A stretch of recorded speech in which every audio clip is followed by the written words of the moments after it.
ny mofinaina isan'andro atolotry ny mpitandrina rakotina valina maoly.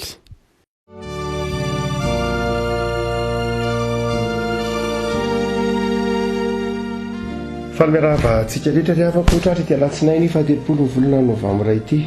dia manonona ny fiadanan'ny tompo sy ny fifaliana amintsika. Ny mofinainantsika anio dia ny romanina toko fahavalo, romanina toko fahavalo andininy fahavalo ambin'ny folo ka hatramin'ny andininy fahadimy amby roapolo, romanina toko fahavalo andininy fahavalo ambin'ny folo ka hatramin'ny andininy fahadimy amby roapolo. Vakitsika amin'an'i Jesosy. Fa ataoko fa ny fahoriana amin'izao andro ankehitriny izao dia tsy tokony hoarina amin'ny voninahitra izay aseho amintsika. Fa izao zavatra rehetra izao dia samy maniry fatratra ka maniry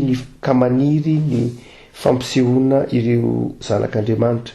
Fa izao zavatra rehetra izao dia nampanaikiana ho zava-poana nefa tsy noho ny sitrapony fa noho izay nampanaiky azy, sady nahazo fanantenana koa. Fa izao zavatra rehetra izao aza teo fitsorana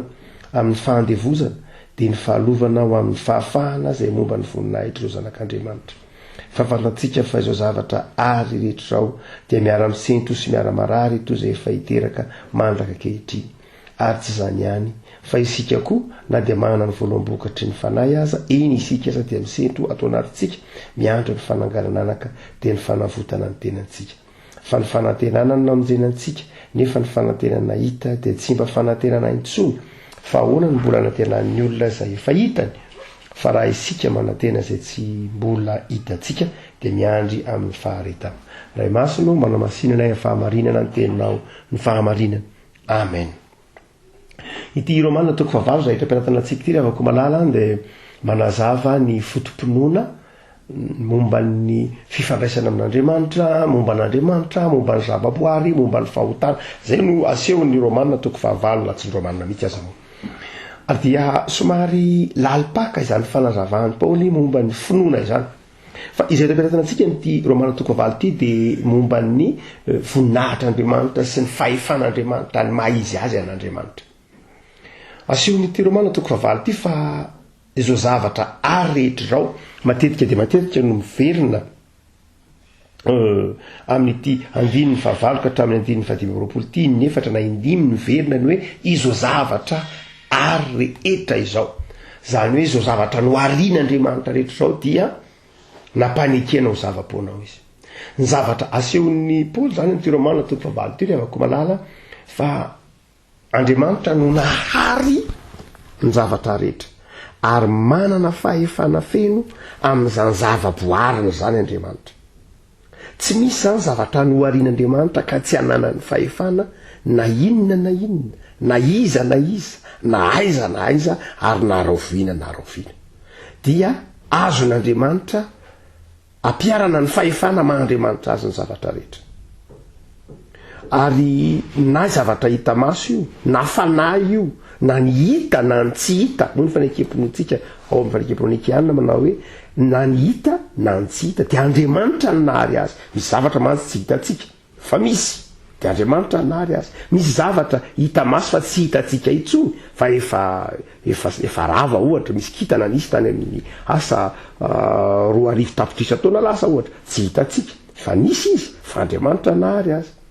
Ary misy kintana hitantsika ohatra na zavatra hitantsika tsy ho hitany to taranakany aoriana fa Andriamanitra ny nahary azy. Zany hoe ny fanekempontsika ary ty romanina toko fahavalo ty manamafy zany fa Andriamanitra ny nahary ny zavatra rehetra. Ary na dia ny fanarato hoe Satana ohatra, Satana dia ananan'Andriamanitra fahefana. Aoka tsisy kristianina hevitra fa hoe tsy ananan'Andriamanitra fahefana Satana. Hitantsika amin'ny fandroahana demona izay ataon'ny fiangonana na ataon'ny hitantsika amin'ny tenin'i Jesosy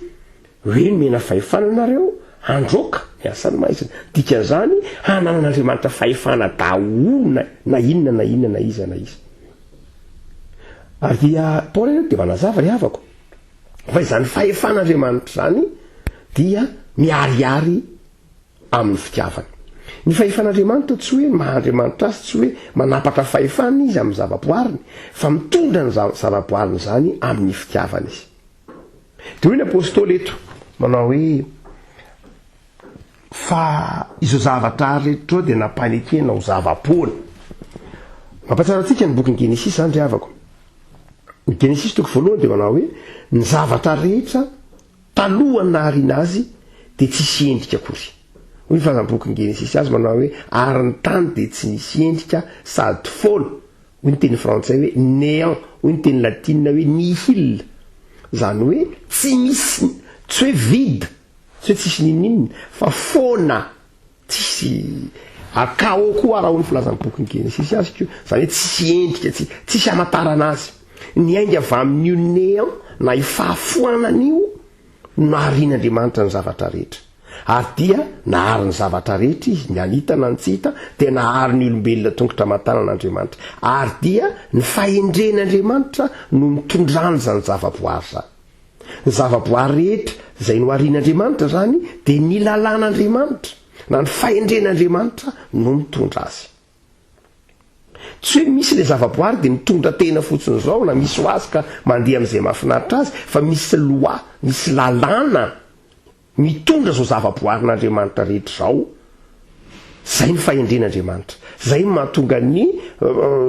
boky noabolana manao hoe fa Andriamanitra ny fahendren'Andriamanitra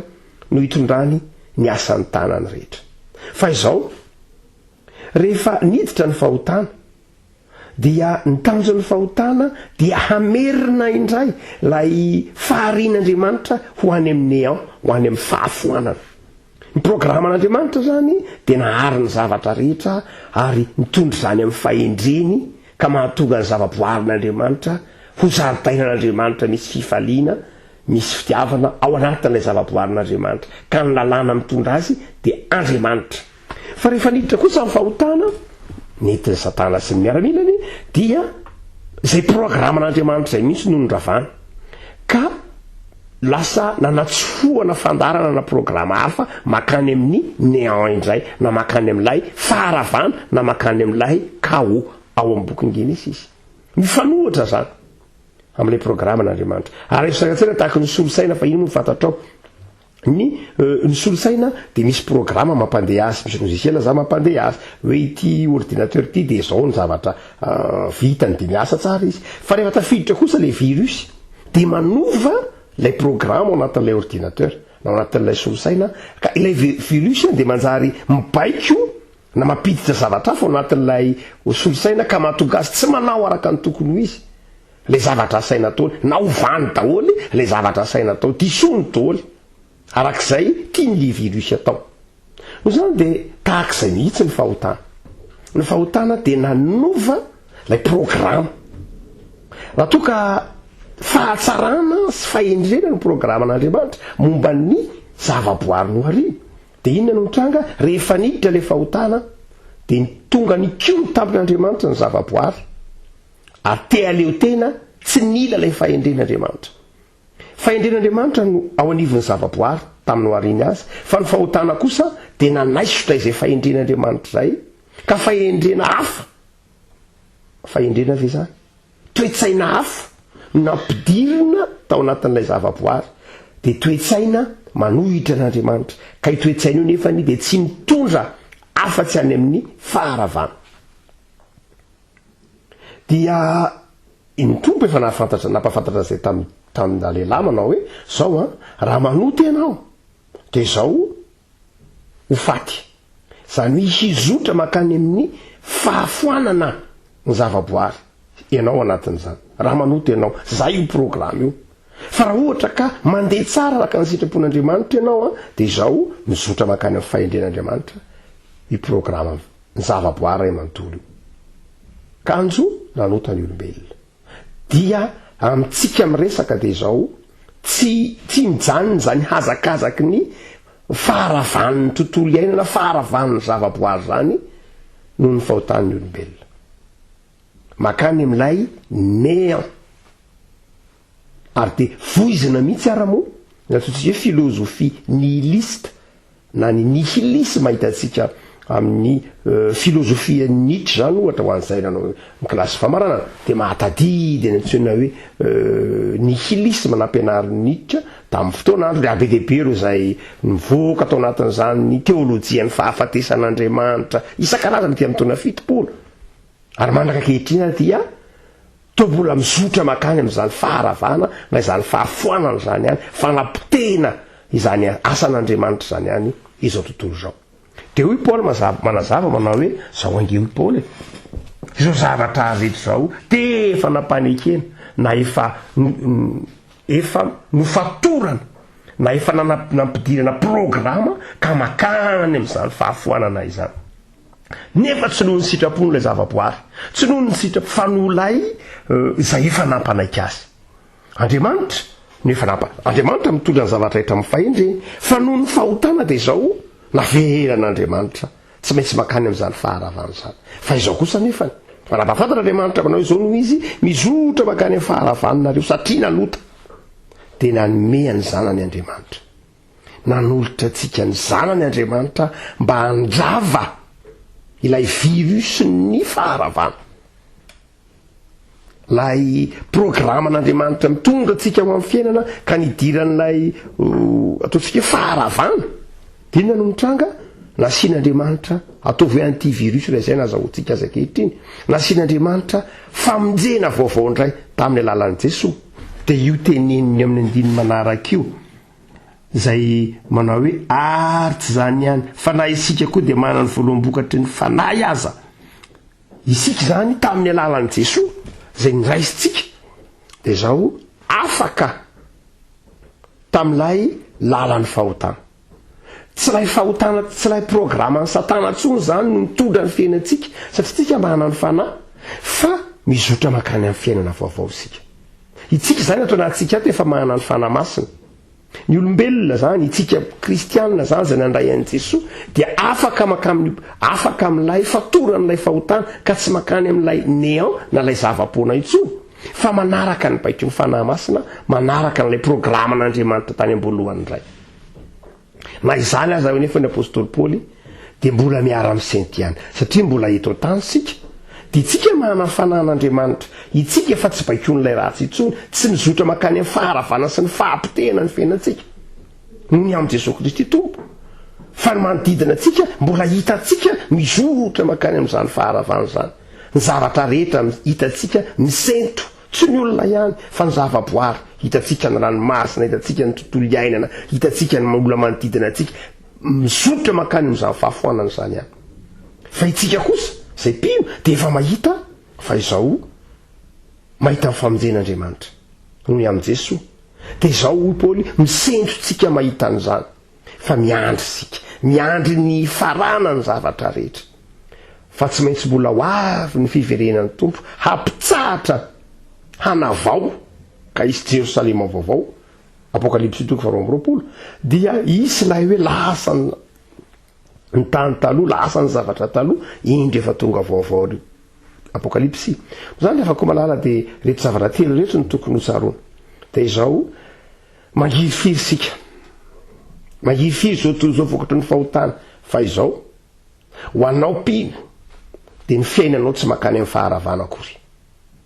noho ny amin'i Jesosy Kristy tompo dia tsy makany amin'ny faharavana na ny fahafoanana velively ny fiainanao noho ny amin'ny fanahy masina ao anatinao dia ny toe-tsainao ny fahendrena ao anatinao ny fahendrena mitondranao ny fiainanao dia ny fahendren'Andriamanitra ka tsy makany amin'izany fahafoanana zany mety makany amin'ny fahafoanana faharavana amin'ny fiainan'izay tsy mino zay zavatra hafa satria nandala planin'Andriamanitra tany am-boalohany fa izao enao kosa isika kosa satria efa nandray an'i Jesosy tsika dia ny fiainantsika mizotra amin'ilay planin'Andriamanitra lay fiainana lay fifaliana lay fitiavana faharetana fa ny faharoa dia izao na dia ao anatintsika zany fitondran'Andriamanitra ny fiainantsika sy fahendren'Andriamanitra zany dia izao mbola misento isika ao Paoly misento isika satria hitatsika ny fiazakazahany zao tontolo zao sy ny fiazakazahany zavaboary zao voary rehetra zao hitatsika ny fiazakazahany makany amin'ny fahafoanana misy zavatra zany zay hitany masontsika mihitsy ary tsy azontsika azonina koa aza ny firimorimo ny faharavana ary dia hoy Paoly manao hoe manana finoana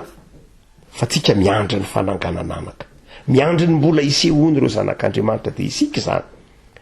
hifarana zao rehetra zao tsy maintsy hifarana tsy maintsy